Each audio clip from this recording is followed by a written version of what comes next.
Good morning, everybody. Morning. It gives me great pride. I'm Mayor Jim Langfeld, Mayor of this great city of Springfield.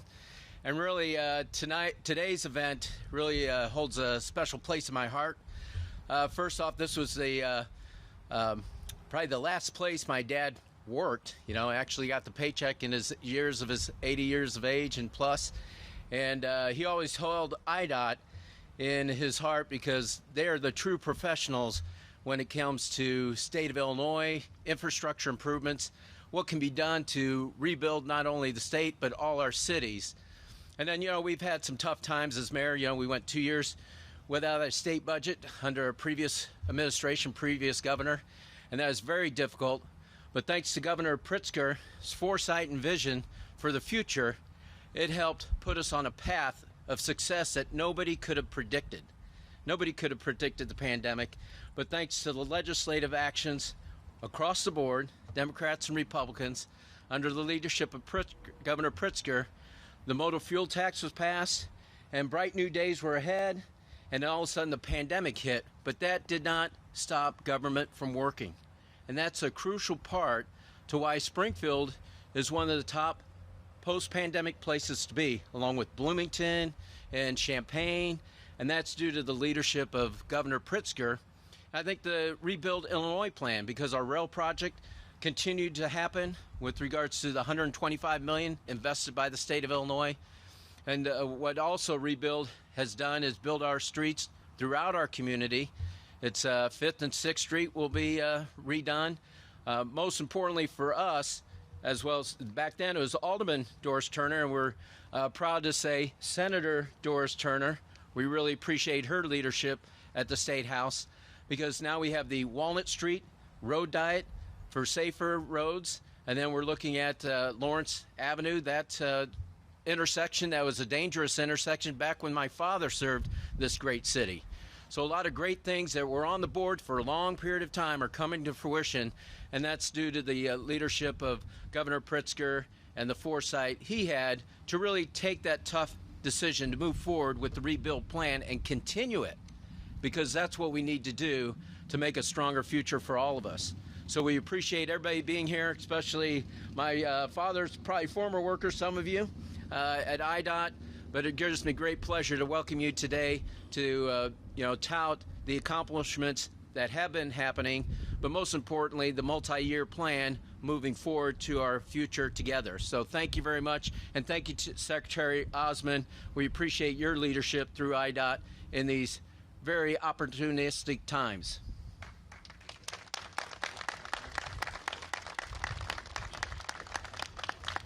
Good morning, everyone, and thank you, Mr. Mayor. And I want to welcome all of you to the Illinois Department of Transportation. I am extremely proud that Governor Pritzker and our honored guests, including the mayor who just spoke to us, Senator Turner, our labor and industry partners, have come to IDOT today at our headquarters here in Springfield. This agency has been home for me for more than 30 years. So, Mr. Mayor, I probably did work with your dad. And the people who work here are very, very special to me. I wanted to acknowledge quickly a few of them who had taken a part in the development of the multi-year program. We have our Director of Highways Project Implementation, our Chief Engineer, Steve Travia. We have Region 1 Engineer Jose Rios, Region 3 Engineer Kensel Garnett, Region 4 Engineer Jeff Myers, and Jeff Myers' team have actually helped put this event together for us. Region 5 Engineer Kirk Brown, and critical to making this day happen is our Office of Planning and Programming staff, who put many hours, many long hours, I should say, compiling our multi-year program, including its director, Holly Bieneman, and many others. I am extremely grateful for their work. So this multi-year program we are releasing today is perhaps the most consequential in the history of the department. We are putting into action year 4 of Rebuild Illinois, the largest capital program in state history and the first one that touches all modes of transportation.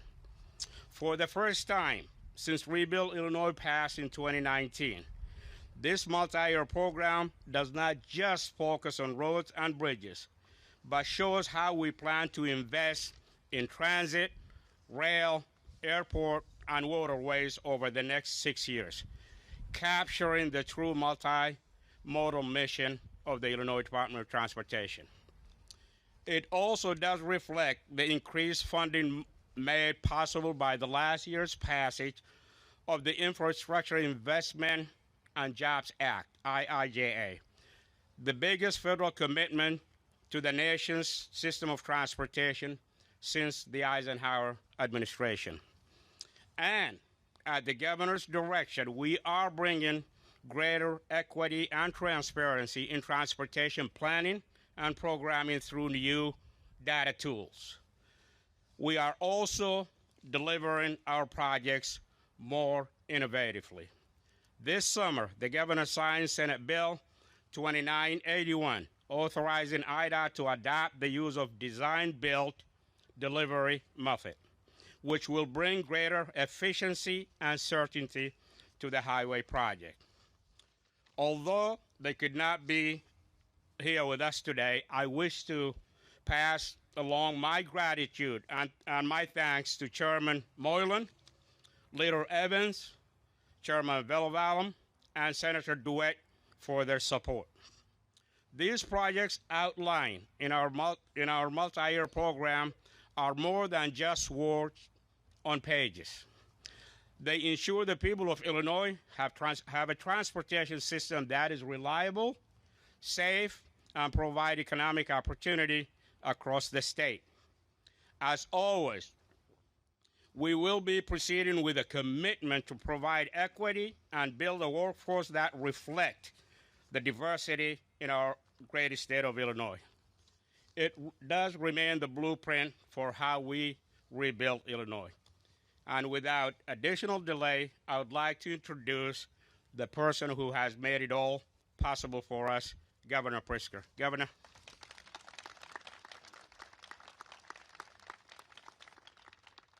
Well, thank you so much, and good morning, everyone. I want to express my gratitude not only to Secretary Osman, but also to the terrific men and women who work here at the Department of Transportation, making it all happen for all of us. And I also want to recognize, of course, the men and women of organized labor who are out there every day making sure that we're truly rebuilding our state, modernizing and updating all of our transportation assets. They really are on the front lines making things happen, and I'm grateful. A little over 3 years ago, I signed our historic bipartisan infrastructure program into law. And since then, Rebuild Illinois has undertaken a massive transformation of our state's transportation systems. The renovation of nearly 4,500 miles of highway and over 400 bridges has already been completed. And virtually every Illinois resident can see and feel the results in real time. And it's not just surface transportation that's being rebuilt. Rebuild Illinois is also expanding and upgrading and modernizing broadband, universities and community colleges, airports, riverports, state parks, healthcare institutions, state residential facilities, and small business innovation hubs. Every region of our state is seeing the positive impacts of Rebuild Illinois.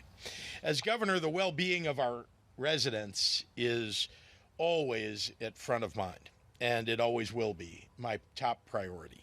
That's why at every turn we prioritize the safety and accessibility of our infrastructure with 621 additional improvements at railroad junctions, pedestrian crossings, sidewalks, and high-frequency crash sites.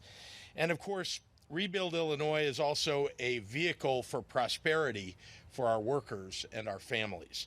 We've created and supported hundreds of thousands of jobs in every part of our state because this isn't just an infrastructure plan, it's also an economic plan. Today, I am very proud to announce IDOT's new multi-year program for the next 6 years. And thanks to last year's passage of the Federal Infrastructure Investment and Jobs Act, the investment that we're making in our roads and bridges is our highest yet. This MYP covers over $20 billion of transportation investments, including 2,500 miles of roads and nearly 10 million square feet of bridge deck. And remember that all of our road and bridge projects are subject to the new Transportation Asset Management Plan, a more technologically advanced process to maintain our infrastructure in a timely fashion to save taxpayers money and keep our surface transportation in better shape for longer than ever before. But roads and bridges aren't all that we're focused on in the MYP. It covers every mode of transportation, with $10 billion going toward our state's rail and transit systems, our airports, and our river ports. And our new data-driven decisions tool will transform the way we select our projects, ensuring greater equity and transparency in our planning process. As we move into the next years of Rebuild Illinois, every area of our state will see upgrades and modernization. I-55 will see additional lanes and reconstruction right here in Springfield, all the way down to south of Illinois 123. On I-57, more than 20 miles will be repaved from Coles County line to Sedoris Road. Effingham residents will finally see long-awaited ADA improvements, as well as storm sewer, curbs, and gutters reconstruction all the way to Fayette Avenue. In Granite City, from Chain of Rocks Canal to St. Thomas Road, we're doing bridge replacement work, interchange reconstruction, and other improvements on I-270. And the Illinois 15 exchange in Mount Vernon will undergo complete reconstruction. In Chicago, we're reconstructing Bessie Coleman Drive to I-90, which will improve safety and access to O'Hare International Airport. In Joliet, New Lenox, Minooka, and over the Des Plaines River, we are rebuilding a critical freight corridor and improving safety measures on I-80 from Ridge Road to US 30, and we're entirely replacing the I-80 bridge over the Mississippi River. From Clifton to Kankakee County, we're repairing I-57 with road resurfacing and bridge replacement. And in western Illinois, US 34 near Monmouth is getting brand new construction. Look, for many, many years before I took office, the state underinvested in our infrastructure and it was left crumbling. It was costing drivers an average of over $500 a year in flat tires and wear and tear from potholes and misaligned pavement. And it was costing us jobs because businesses that want to manufacture or distribute their goods decide that they can't do it in Illinois if it isn't maintaining its roads and bridges. That's why we need Rebuild Illinois now. And with the innovative new law that I signed in June, we're authorizing design-build project implementation, as the Secretary mentioned. We're saving taxpayers money and streamlining our construction process and timeline. I want to express my sincere gratitude to the General Assembly for authorizing this critical assessment tool, and I especially want to recognize Representative Cam Buckner and Senator Ram Vilivalam for their leadership in getting it done. I want to thank Mayor James Langfelder for his leadership here in Springfield, and more broadly for standing up and making sure that we're investing in infrastructure right here for the residents of Springfield. And I want to express my gratitude also to Senator Doris Turner, who, yes, was part of city government for a long time, but that means she brought to state government the experience of somebody who really knows what needs to get done for her constituents. I want to thank them both for joining us today. Together, we are literally paving the way for generations to come. At its very core, Rebuild Illinois and this MYP are an investment in our future, one that leads to economic prosperity and environmental sustainability. So thank you, and with that, I'd like to introduce the great senator from this district, Senator Doris Turner.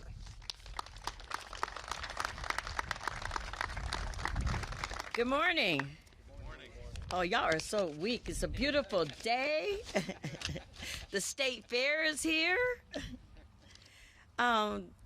I'm very excited to be here today. The multi-year plan being unveiled today is a monumental step forward in building a more transparent and equitable transportation system.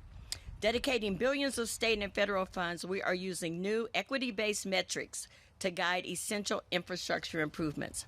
This will help create new jobs, promote safe roads, bridges, and highways, and connect communities across Illinois. Over the next 6 years, these projects will focus on more than just completion, but also on revitalizing the communities they take place in. Metrics like environmental impact, accessibility, safety, and increased benefits to underserved communities will be at the forefront of these projects. So let me repeat that if you didn't hear it. Metrics like environmental impact, accessibility, safety, and increased benefits to underserved communities will be at the forefront of these projects. And I repeated that because it's very important. As we work in partnership with local governments to revitalize and address blight in our underserved communities, infrastructure needs and how we address them will dictate our success and dictate the success of those communities. And that cannot be understated. I was proud to support the bipartisan legislation that established these metrics, and am eager to see their results in communities across Illinois. A little over 3 years ago, as the alderman that represented Ward 3 in the city of Springfield, I had the great honor to stand with Governor Pritzker as he signed the legislation that brought all of this into fruition. There was a vision that, with the stroke of that pen, changed from vision to putting feet behind that vision and putting it in process. And so today we see the steady movement of that vision, and I cannot be more prouder of what that is going to mean, not only for the 48th District and the city of Springfield, but for the entire state of Illinois. And with that, I would invite Governor Pritzker back for questions.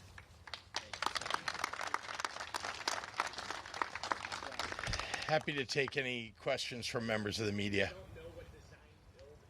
How that's going to save money. Can you kind of unpack that a bit more? What we're changing from to design build? I'm going to let the expert, the secretary, answer the question directly, although I have my own version of the answer. Secretary.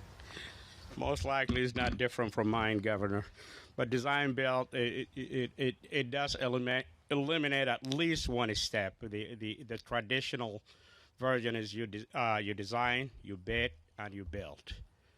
All these are separate teams. Design build puts the designer and the contractor, in a sense, together in one room as a team, so they could design it and build it as they go. That brings in a greater sense of, first of all, transparency, because the department is still watching over that process, and expediency.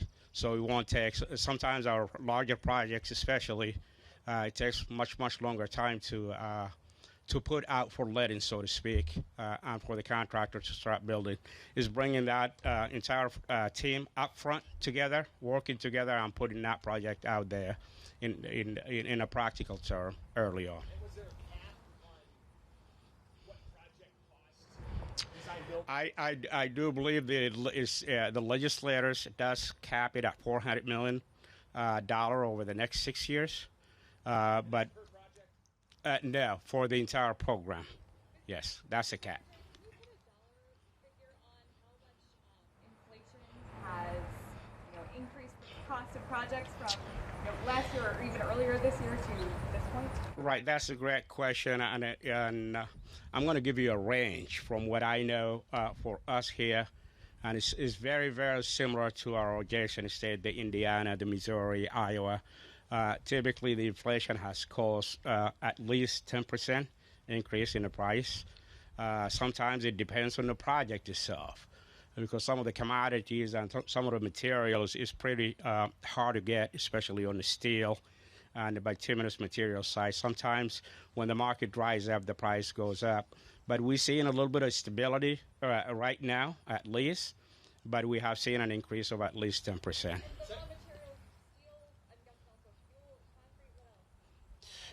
Those are the main component: steel and the asphalt material. Yes, sir.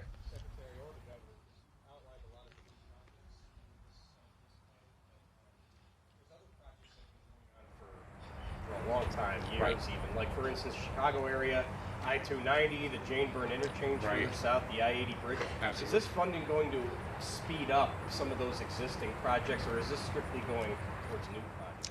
You did mention the I-290. I-290 is slated to be done later this year, or perhaps earlier next year, because there are some components of it, like siding and whatnot, that could be done without closing the lane. So we anticipate I-290 to be done sometimes early spring next year. Having said that, I-290 funding has been made available through Rebuild Illinois. Yes, it's not necessarily contingent on our plan today. The multi-year program we unveiling today is meant for other projects to come down the road. New York project, yes.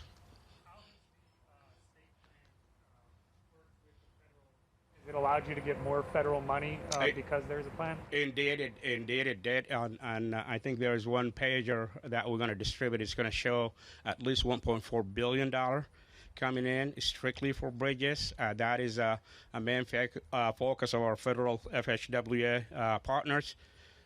Bridges across the nation, as we know, are getting pretty old, and most of them are in need of replacement. So they allocated $1.4 billion over the next 5 years for IDOT to use strictly on bridges. Having said that, the federal package itself, as an overall, has increased by at least 20% for us. So if we're getting, if we were getting about $10 billion, now we're getting at least $12 billion as an example. So $20 billion, how much of that is federal money versus state money? Of the 20, it's actually 24.6 is the highway program. The governor did say over 20 billion. A little over half of it is the federal side. I think we have around 11 billion or so. If I remember correctly, Howie, 11 billion or so for the state. I'm sorry, can we just hold 1 second? I just want to complete an answer, which is one of the best things about the federal program is that the match that the state has is 20% and 80% from the federal government. And because we passed Rebuild Illinois 2.5 years before the IIJA was passed, we actually are shovel ready. We have the resources available. There are a lot of other states that have to come up with those dollars, don't know where they're going to come from. And so we're really in a position to do much more quickly. That's a terrific thing for Illinois. Yes, ma'am. After the revelations yesterday evening that President Trump may have taken nuclear documents to Mar-a-Lago, what are you expecting to hear out of Illinois Republicans, especially those who are loyal to President Trump? Well, I'm shocked and dismayed, honestly, that Republicans across Illinois haven't stood up for law enforcement, haven't stood up for law and order, and instead are standing with somebody that clearly there is something afoot here that may lead to a prosecution. It seems like, Republicans say that they're anti-crime, and yet here they are standing up for somebody who seems to have committed one. Governor, CDC relaxed guidance, I think in particular treating or not treating unvaccinated versus vaccinated differently. Are you going to change, for instance, the teacher mandate, the school staff mandate, that they either vaccinate or test? We're going to be adopting the CDC's guidance. We're going through it today. There are obviously a lot of components of it. It wasn't just about schools. And so we'll be making an announcement about that as soon as we can. But we want to align with the CDC. I think they're doing good work on this. And we want to make sure our schools, of course, are open, as they have been, by the way, for the last 2 years. What about the emergency declarations? We've gone at almost two. I didn't hear you. I'm sorry. The emergency declarations, the COVID emergency proclamations. Yeah. We're like 2.5 years into it. 30-day disaster proclamations. Are we done with it yet? I think you keep focusing on the wrong thing. The fact is that those disaster declarations have among them a number of provisions that are executive orders that have been ratcheted down. In fact, we're all the way down to the very bare minimum, and we are concurrent with the federal disaster proclamation, which is still in place.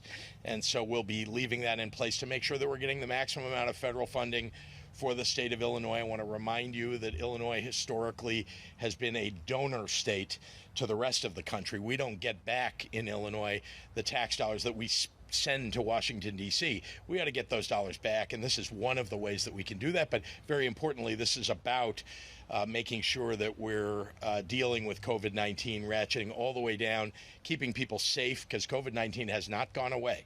And those dollars that come from the federal government are very helpful for us in order to combat that. Is there any update on a special session, and is there any need for some sort of trailer bill to clarify some things in the Pretrial Fairness Act before January 1st? Let's talk about special session just for a moment. As you know, the working groups are hard at work in the House of Representatives, working on various aspects of legislation, working with advocates, listening to them.